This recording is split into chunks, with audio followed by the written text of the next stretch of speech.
23 मार्च 2025 को वो इटालियन और स्कॉटिश रिसर्चर की एक टीम जिसे कोराडो मलिंगा जबकि फिलिप्पो लीड कर रहे थे, उन्होंने ये क्लेम किया कि इजिप्शियन पिरामिड्स के नीचे वो एक हिडन सिटी दरियाफ्त हुई है। उनकी ये प्रेस रिलीज वो पब्लिकली वायरल हो जाती है क्योंकि जैसे ही हम इन इजिप्शियन पिरामिड्स की कंस्ट्रक्शन पर्पज़ या इसके बारे में कोई भी थ्योरी वो कायम करने की कोशिश करते हैं तब कुछ नया ऐसा होता है जिसकी वजह से हमारा टोटल का टोटल पॉइंट ऑफ व्यू है वो चेंज हो जाता है। आज की इस वीडियो में हम ये समझेंगे कि आया कि वाकया ही इन पिरामिड्स के नीचे कोई हिडन सिटी है वो मौजूद। सिंथेटिक अपर्चर रडार टेक्नोलॉजी का इस्तेमाल करते हुए उन्होंने ये क्लेम किया कि पिरामिड्स के नीचे वो 5 रूम्स लाइक स्ट्रक्चर भी मौजूद हैं जबकि 8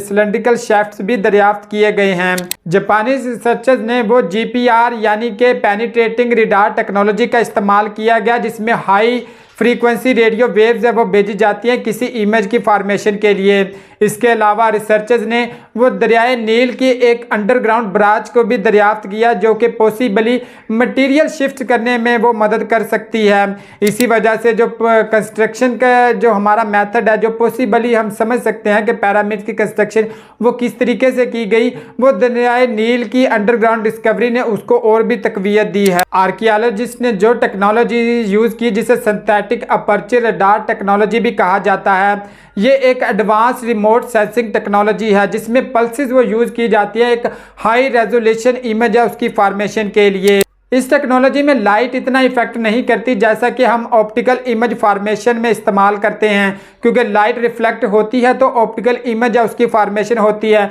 इस प्रोसेस में माइक्रोवेव सिग्नल्स को किसी एयरक्राफ्ट या फिर सैटेलाइट के जरिए वो ज़मीन की तरफ भेजा जाता है जो कि बाउंस बैक होकर फिर जाकर एंटीना पर कैप्चर होते हैं जहां पर एक एडवांस्ड प्रोसेसिंग जिसे डॉपलर प्रोसेसिंग भी कहा जाता है वो रा जो डाटा है उसको एक 2D या फिर 3D इमेज में वो कन्वर्ट करता है जिससे हम ये आइडिया लगाते हैं कि ज़ेरे ज़मीन है वो क्या क्या चीज़ें पाई जाती हैं। ये टेक्नोलॉजी आजकल स्पेस में मौजूद सैटेलाइट्स के ज़रिए ज़मीन के अंदरूनी सतह को समझने जबकि बहुत सारी जो प्रोग्रेस है वो साइंस टेक्नोलॉजी की डिस्कवरी ने बहुत सारे सवालात को जन्म दिया है क्योंकि पहले भी कुछ थ्योरीज वो पिरामिड की कंस्ट्रक्शन पर्पज़ और दूसरी चीज़ों के बारे में पाई जाती हैं। इस डिस्कवरी ने और भी ज़्यादा सवालात खड़े कर दिए हैं जैसा कि इलेक्ट्रिसिटी पर्पज़ के लिए जो थ्योरी पाई जाती है उसमें जो सिलेंड्रिकल शेफ्ट्स है उन्होंने एक अहम किरदार अदा किया है जबकि आफ्टर लाइफ वो हिडन सिटी के हवाले से जो आफ्टर लाइफ उनके बिलीफ से या फिर इस हवाले से जो कॉन्स्पायरेसी थ्योरीज पाई जाती हैं वो भी काफ़ी सारी तकवीत पा चुके हैं इस डिस्कवरी के बाद। पिरामिड की कंस्ट्रक्शन पर्पज़ या फिर किसी भी चीज़ के बारे में हम आज तक एग्जैक्ट कोई भी मेथड या फिर लॉ डिस्कवर नहीं कर सके कि इसकी टाइमलाइन क्या है, कंस्ट्रक्शन मेथड्स क्या है या फिर बेसिकली मैं इसका जो पर्पज़ क्या है क्योंकि हम जब भी कोई किसी भी चीज़ के बारे में बात करते हैं तो उसमें कोई ना कोई लूप होल्स या फिर क्वेश्चंस है वो बकिया रह ही जाते हैं। जैसा कि अगर हम इसके पर्पज़ की ही बात कर लें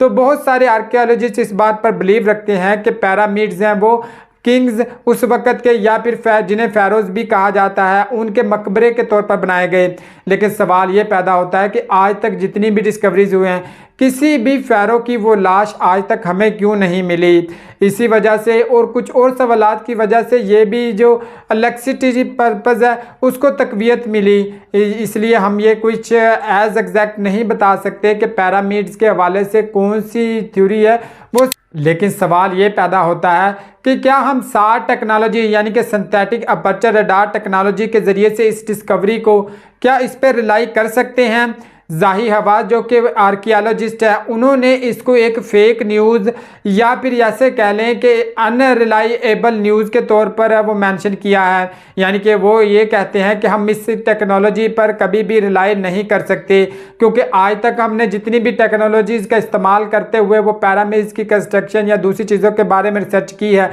वो ओनली एक थ्योरी के तौर पे हमने उन्हें पेश किया है जबकि हमारे पास इस SAR टेक्नोलॉजी की जो डिस्कवरी है इसके हवाले से कोई भी एविडेंस हमारे पास मौजूद नहीं है। रडार एक्सपर्ट लॉरेंस ने भी इस टेक्नोलॉजी पर अपने कुछ डाउट्स का इजहार किया है। उनका ये कहना है कि इतने हज़ारों फीट्स की अंदरूनी सतह पर हम वो इस टेक्नोलॉजी की रिलायंस के हवाले से कुछ भी नहीं कह सकते। उन्होंने ये भी कहा कि हो सकता है कि ज़ेरे ज़मीन कुछ स्ट्रक्चर्स पर वो पाए जाते हों, लेकिन ये कहना कि अंडरग्राउंड एक पूरा का पूरा सिटी मौजूद है, ये एक फेक न्यूज़ है। आर्कियोलॉजिस्ट हुसैन अब्दल ने भी इसे एक साइंस फिक्शन ही करार दिया है और उन्होंने ये भी कहा है कि हमें इस चीज़ को ज़रूर नोट करना चाहिए कि ये जो कोराडो मलिंगा है, इन्हें यूएफओज की मिस्ट्रीज़ को प्रमोट करने के हवाले से भी जाना जाता है। इसीलिए ये पॉसिबल है कि शायद ये मिस्ट्री शायद क्रिएट ही की जा रही हो, एज सच कोई डिस्कवरी ना हुई हो, लेकिन फिर भी ये एक पब्लिकली वायरल स्टेटमेंट बन चुकी है। लेकिन आने वाले वक्त में कुछ और टेक्नोलॉजीज़ का इस्तेमाल करते हुए इस पर ज़रूर रिसर्च की जाएगी, तभी इसके एग्जैक्ट पता चल सकेगा कि आया के पिरामिड्स के नीचे वो कोई हिडन सिटी मौजूद है या फिर कुछ चैम्बर्स और शेफ्ट ही सिर्फ मौजूद हैं। आपके ख्याल में वो सिंथेटिक अपर्चर रडार टेक्नोलॉजी इस पर रिलाई किया जाना चाहिए या फिर नहीं, या आपके ख्याल में क्या कोई हिडन सिटी मौजूद है? कमेंट में ज़रूर बताइए।